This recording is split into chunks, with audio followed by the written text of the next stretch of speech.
Wow, I'm sitting here having a fit. I don't know if this is gonna work. I had the earphones in. I don't know if it was still tape recording, but I'm just sitting here just reading on my Facebook. I tell you, I dozed off for a little bit, but so much has been on my mind. I sat here and I thought about my kids and I. We went to eat. I don't know why this thing is in my spirit. We went to eat at Chili's, and we ordered the quesos, and I just kept saying, "This is not right." You know, it's funny how I saw this man twice when I went to the mall on San Pedro, and he keeps coming up behind me. And I saw him the second time, and I said, "It's a coincidence that this." I went the first day, and I brought this internet thing, and I saw him come so close to me, it's like he was a pickpocket. So I didn't say anything. I just turned around and looked at him. I turned back around, so he started talking to the guy. You know, first he just stood there, and so the guy said, "Well, bring it back tomorrow, and I'll go ahead and program it." You know, so I had to go back the next day. And so when I went back the next day, sure enough, the same guy walked up on me, and he started talking about the machine. And so he looked and said, "Oh, so you gave that to her?" That's what he said, you know. And I'm sitting up here sensing. I said, okay, I didn't say anything, okay. So the children and I went, and we got a car. We had the car in our hands, sitting off in the car place. It was a nice car. The deal was actually closed, but I hadn't signed any paperwork. And I don't know what happened. The guy stepped outside. I don't know what went on outside. He came back in, and he had a lot of excuses. So I said, okay, we left that alone. Well, today we went to the movies, and I saw the same guy. So, I mean, being frustrated, I turned around, I looked him in the face, and I wasn't actually talking to him. I was talking to Kiera, but I was standing like, the movie line goes like zigzag. And I was standing looking right at him, but I was talking to Korea. I said, oh, if I find out that this is that man that keeps following me, that's the same person. These are Hispanic folks. Like I said, the girl that went into the school behind me, she was Hispanic. She went behind me, but they said it was a newsman. And then again, there was a helicopter. But this man, oh, I said, if I find out this is this man, and so I was angry. I said some things, and he was standing right there. He said nothing. So we stood in the line, and my daughter turned toward me and said, "Mom, I'm still going to Chili's, so you have to buy the tickets." So we go down to Chili's, and I had some quesos. Ugh, those quesos was horrible. And then the chips was so stale. I've never seen service like that at Chili's. It's nasty. And so then I at home tonight, I kept saying, Lord, I even told the man, I said, something is wrong with these quesos. This quesos is not, you know. And so now I'm laying up here. I said, Lord, I don't know. I just don't want to eat out anymore because I just feel like, I don't know, people, I just want the Lord to work this out because I'm ready for comeback. I'm ready for comeback. I really am, because I'm not going to let nobody just walk up on my children and I. And I laid in here, I said, oh, if them people came and I put something in that queso, you know, and because you have to understand, Michelle now, and I did, I saw Michelle Obama, I did. I said, them people will put anything, they will have any CIA, anybody come down here. I'm ready. I said, Lord, you're going to have to do something here because these people not right. You be ready to say, okay, Lord, they can't hide behind them daggone windows. You know, you be wanting to tear that little hair out of her head on Obama. It's kids, too. You be ready to stump it on. I'm serious. Lord, these people better not, because they'll do stuff like that. You know, you got to get them out the White House. We got to get tackies out the White House. And then you talk about the murders. I'm telling you something. You look at Oprah, and I'm not being funny because that came to me, too. Oprah's so sophisticated in her own mind. She's one of the ones who have made it, and I really just believe that these folks, and I gotta be truthful, y'all. This is to my faithful listeners. I know you guys push the buttons, so to my faithful listeners, I'm just venting, and I'm just sharing my opinion. You know, with those of you that push the button. Oprah is so sophisticated. As I laid here, I thought, you know what? I'm reading the wall. I'm seeing all the tributes to Wendy Houston. I see all the tributes to all the ones that have passed away. A lot of them had issues. I believe a black woman like them think that, you know, Obama got his own mind. You know, he just not black. You know, his mama's white, she raised him. Michelle probably just a pawn. Like I said, them people, they live for this kind of stuff. You know, they do.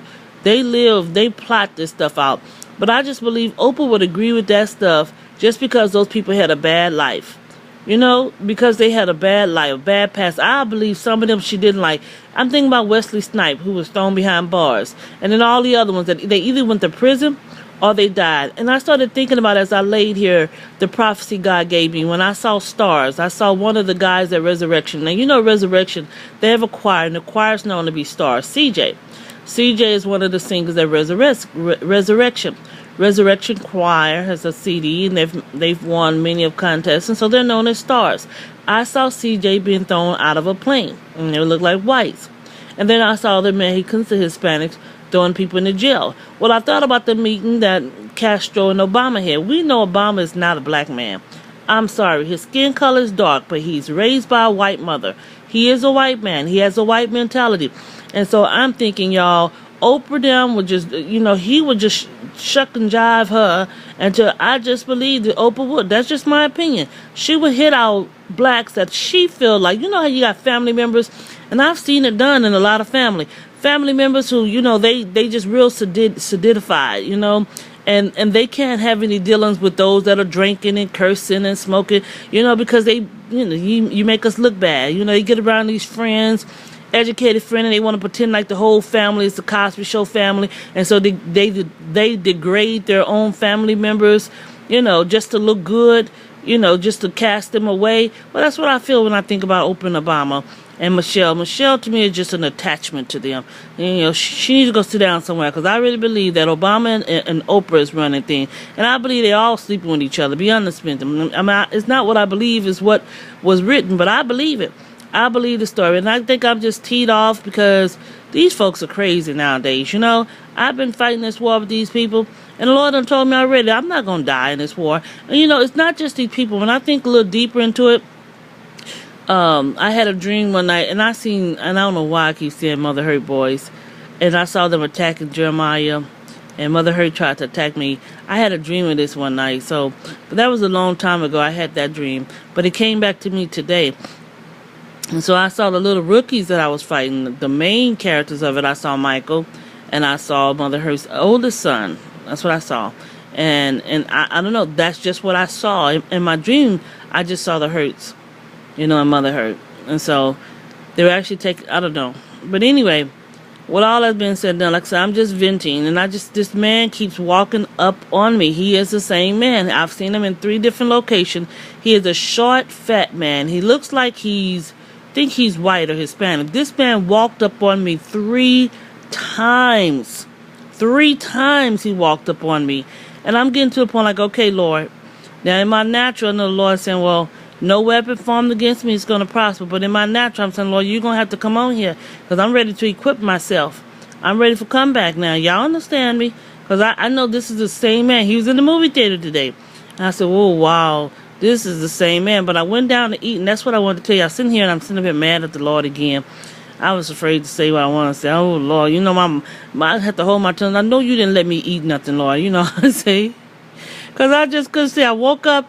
I said, Lord, if something was wrong with that queso. And the Lord said, but it didn't hurt you. It wasn't even the right color. And my daughter Kiana, because I was going to tell her, look, we don't want no queso. My daughter Kiana said, Mommy, this tastes good to me. I said, no, this stuff don't taste. It doesn't look good. Queso's a darker color, so a lighter color. And I tell you, I don't know if it was a devil playing in my mind, but I thought about somebody doing some stuff in there, either some white powder or something. And it just didn't look right. It did not look right. And so, I don't know. Y'all lift me up in prayer tonight, because that's just on my heart. I don't know why it keeps bothering me. I said, oh, that queso didn't look right, Lord. If you like, I always have a tendency of turning toward God, because my life is in God's hand. And just like Jesus, y'all, if I could teach a message, I know I have 1 minute left. But when Jesus went up on the mount right before he was crucified, do you not know he got discouraged? He was. I'm not saying anything's going to happen, because God already told me it wasn't. But do you not know that when Jesus went up to the mount and he turned around and he prayed and he looked at his disciples and he said, you mean tell me you couldn't even stay woke with me for 1 hour? He was trying to say, Lord, I know you told me I have to die now, but, he was kind of second guessing that debt. It wasn't like he was willing to do it. So he was a little frustrated. And so even when he got up on the cross, he said, Lord, let this cup be moving. He asked, why hast thou forsaken me? So he showed a little bit of remorse of what God was doing, but he said, nevertheless, not my will, but thine be done. And so with that being said, I got to get out of here. I got 3 seconds left. I love you.